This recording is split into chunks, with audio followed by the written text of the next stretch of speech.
this is Robert, and today, instead of a lesson, I have the answers to all your guys' Charvel questions.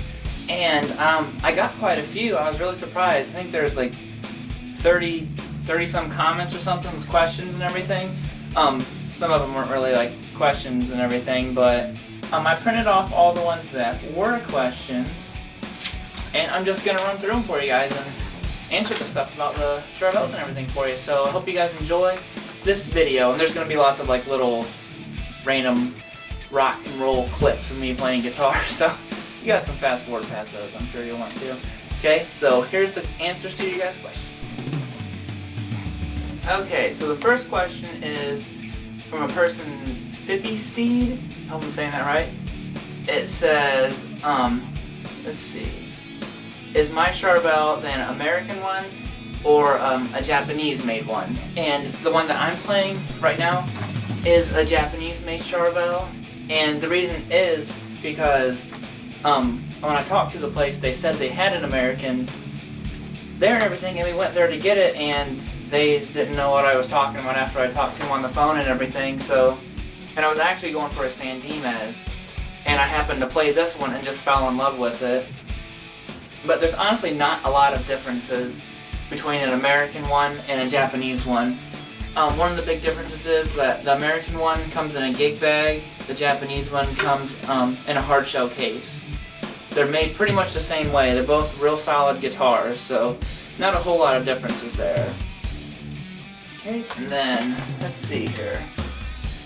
This one comes from Jay the Guitar Guy. Where am I from? I am from South Carolina in the United States, but I've pretty much grown up in Ohio. So yes, you're right, I am from the East Coast. And let's see. Is it a real Floyd Rose or licensed? No, it's an actual Floyd Rose. On the Charvels, they're too legit to quit, so can I play Crazy Train on it? I don't know.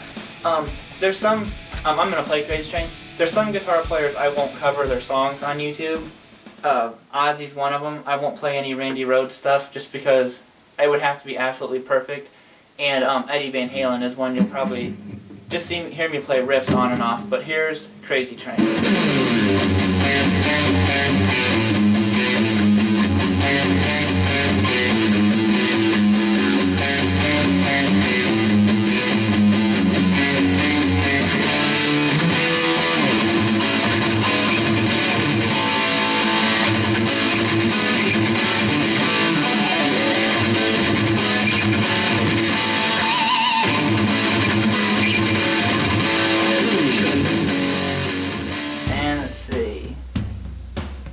What else is the question? Is this a paid infomercial? Yes, we are brought to you by Tradewind's Sweet Tea. Only the best for all of the best. And let's see. And I feel like I'm trying to make you guys buy Charvels, and that is absolutely right because these guitars are amazing. So I'm totally trying to make you guys buy a Charvel. And let's see, I do have a question. It's not really. That was by Jay the Guitar Guy. This is called Biker Hill. I do have a question, not really Charvelish question. Anyways, just looking at the locking nut on the guitar and the string tree, I was wondering if the string tree is needed, as I am looking for a locking nut installed on my Strat style guitar, just so I can get rid of the ugly, in my opinion, string trees, if it's possible. Is the string tree needed for string angle? There's a lot of people who take them off. I don't think they're necessarily needed. They do help. This is like a bar on mine, and it just helps because if you ever look at like a Gibson or something like that, the headstocks are angled back, and that gives you the angle that you need to help keep the strings in here. Like, I don't know 100% what a string tree even does, to be honest, but I know a lot of it is Strats. If you look at the headstock, there's no angle in it. It's pretty straight. And Gibsons and stuff angle it, so I'm sure it does help as far as with the tension and stuff. I've read in a lot of forums and stuff, people just take them off because they think they're ugly, just like what you said. It doesn't bother me. I don't really care either way. It's just something that's on the guitar. But yeah, I don't see why it would hurt anything to take off the string tray. And then by God Pointer, is it a guitar? You know, I've been asking myself that question for a long time. I'm really not sure what this thing is. I mean, it makes sound.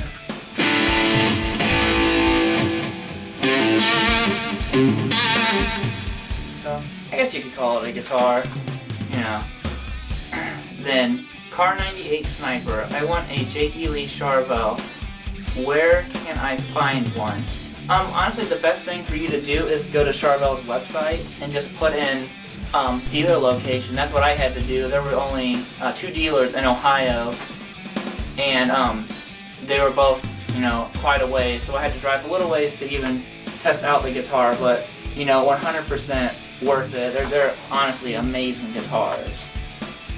Okay, and the next one is by StonyMan65. It says, do you know what the neck dimensions are, specifically the neck profile, width and the thickness of the 1st to the 12th fret? How would it compare to a standard Jackson neck? I'll just tell you what I found on the internet. I'm not sure. The fretboard radius, they said it's about 304 millimeters to 406 millimeters. So that's the fretboard radius, and then the nut width is 43 millimeters. So it's a pretty small neck. I mean, I have pretty large hands, but there's actually a nice little like C to the back of the neck, so it's not like playing an Ibanez or anything like that. And then the scale length is 64.8 centimeters. So I think that's like, what is that, 25.5 inches or something like that? I'm not real sure. But yeah, it's only a 22 fretter. But, you know, I was used to a 24 frets on my Ibanez forever, and it hasn't given me any trouble at all. And then, how would it compare to a standard Jackson neck?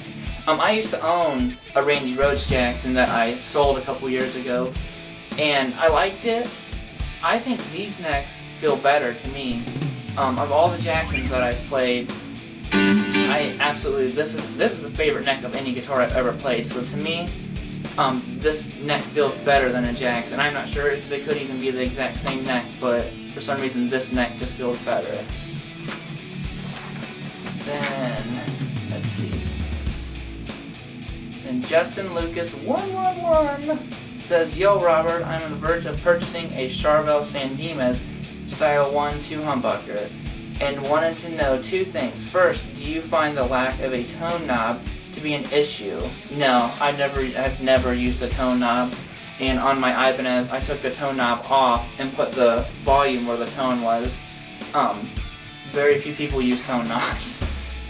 Let's see, the second question is, how is the compound neck? It's nice. I don't have any issues with it and everything. I mean, it hasn't like prohibited anything, so it's nice. I have no complaints about it. And then Big Eddie 38.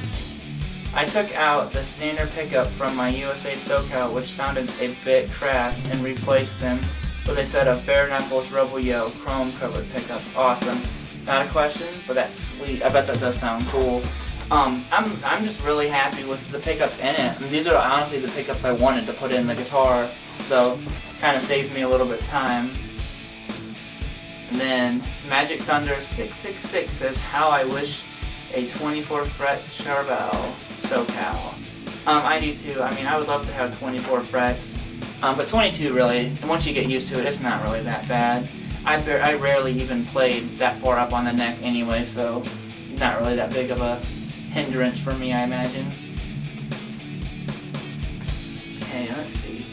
Is your by Colson Sam 87. What's up, Sam Colson? And it says, is your Charvel the long-lost identical twin sister of mine?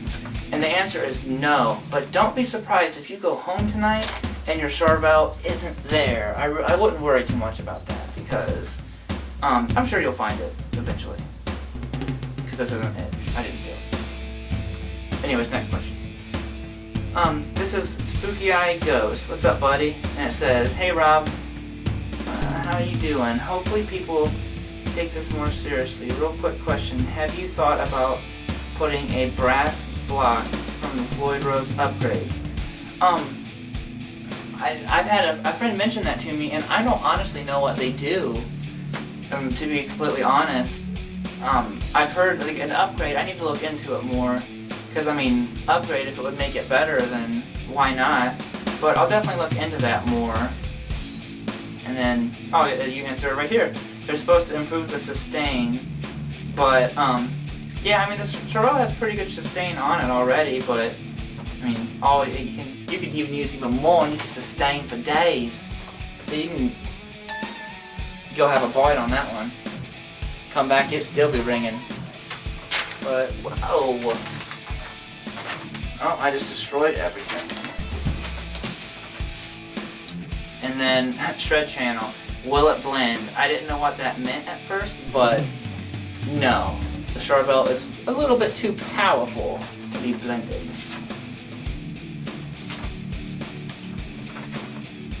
And then Guitar Hero Grease. I have a question, please answer. The new Jackson King V or Charvel SoCal? The kind of bias coming from me, Charvel SoCal. Hands down, like I said, this is my favorite guitar, that I've ever played. I mean, I absolutely love it to death. I can't say enough about it. You know, I'm sure you guys get tired of me saying, go get a Charvel, but, you know, if just any of you would go play it, I guarantee you'd be impressed. I mean, for the price and everything, great guitar. And then, let's see, the next one is